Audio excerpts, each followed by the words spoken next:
Hi, and welcome back to the Colorado Giants video log.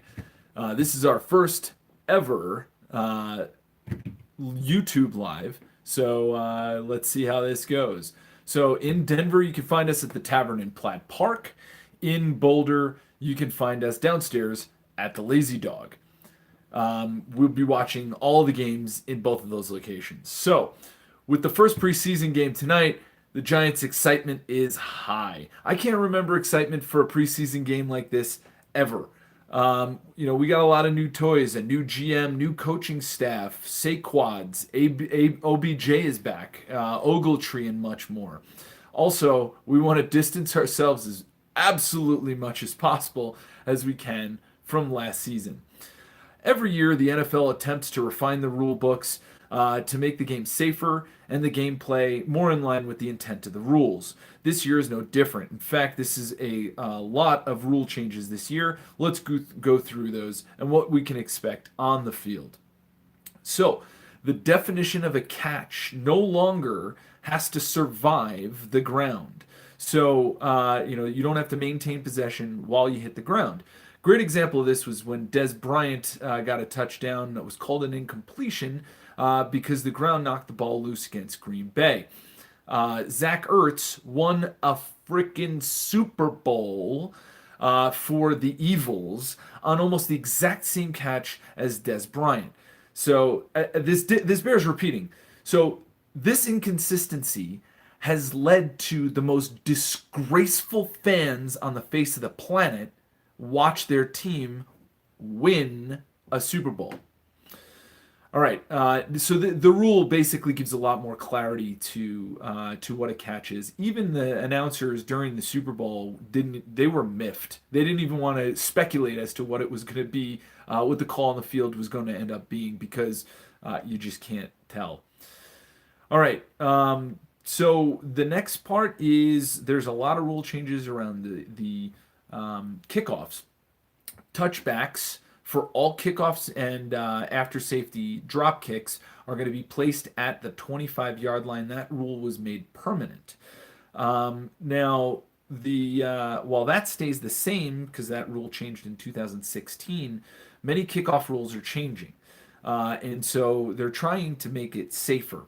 So for the kicking team, 5 players must be on either side of the football to distribute players better horizontally. In addition to that, to keep them even more distributed, 2 players of the 5 on each side must be between the numbers and the sideline, as well as at least two must be between the numbers and the inside hash mark. So that's to distribute players very evenly throughout the field horizontally. And then all non-kicking players must line up within 1 yard of the ball, which will virtually eliminate the running, the pre-kick running. So basically they can't get a running start. For the receiving team, they've 8 players must line up what is now they're setting up as called a setup zone.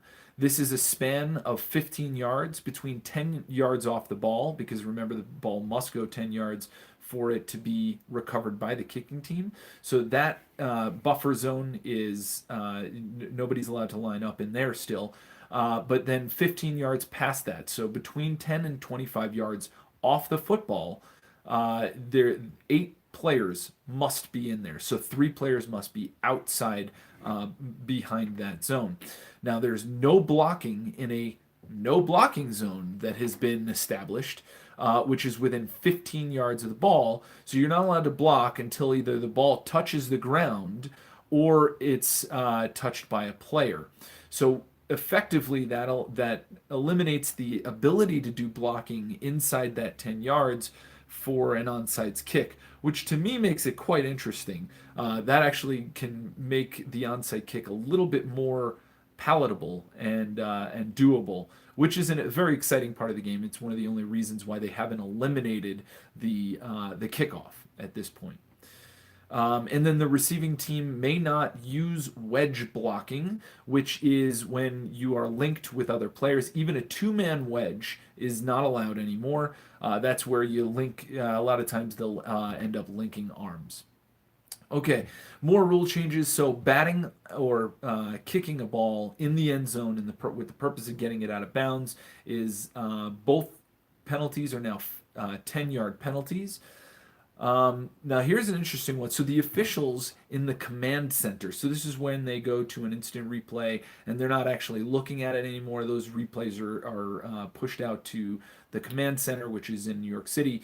They are now allowed to eject a player for a non-football act, such as punching, kicking, maybe pretending to piss on the side of the, after a touchdown. I don't know what they will consider. But ejections are now also reviewable as to whether the grounds for ejection are acceptable.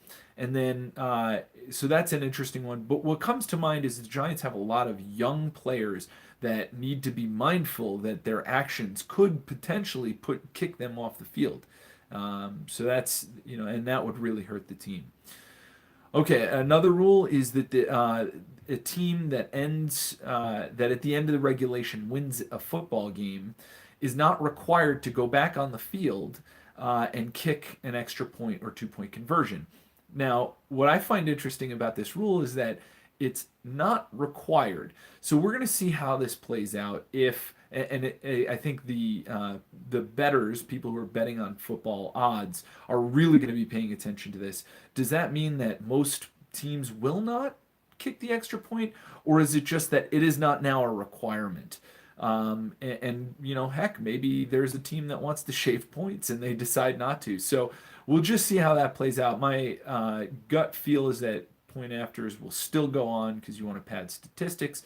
But in a special case where the touchdown is scored at the end of regulation and everybody just goes onto the field, like in the Minnesota NFC East, the NFC Championship game last season, everybody crowds the field. They have to get everybody off the field just so that they can kick an extra point, which is pretty ludicrous. So now they have the option not to. And then in overtime, if the team who first possesses the ball gets a field goal, and then the other team always has it now in the newer rules has a chance to possess the ball. If they have a turnover, so if they get they lose possession of the ball, the other team the play will run to its conclusion, so that the game is not over as soon as that play is made, as soon as the interception or fumble recovery is made. And points will be awarded. So if there's a pick six, for example, they will get the 6 points. It gives some incentive for a defensive player to want to get those points for statistics, but obviously it's detrimental to the game. So every player, if they care about the team over themselves, will just kneel on it. All right. I can't wait for this game. I know all you can't either. I know it's the Browns, and we'll see what we're going to see. What to expect. Let's see what Saquon's got. Let's see what this offensive line can do. We really need to see them gel because they are a new unit, and we really obviously we need them to come together. Let's see how well Eli is going to do in this new system. The defense is almost completely new, right? Landon Collins is still there. We still got Snacks. I understand that, but going from the 4-3 to the 3-4, let's see how that's working. Our new toys in Ogletree. Let's see what he can do up the middle. A lot of excitement. I can't wait. It's really football, even though it's preseason. Anyway, thanks for watching. We'll see you guys at the Lazy Dog or at the Tavern in Platt Park in Denver and the Lazy Dog in Boulder. Let's go Giants! Now I don't know how to turn this thing off.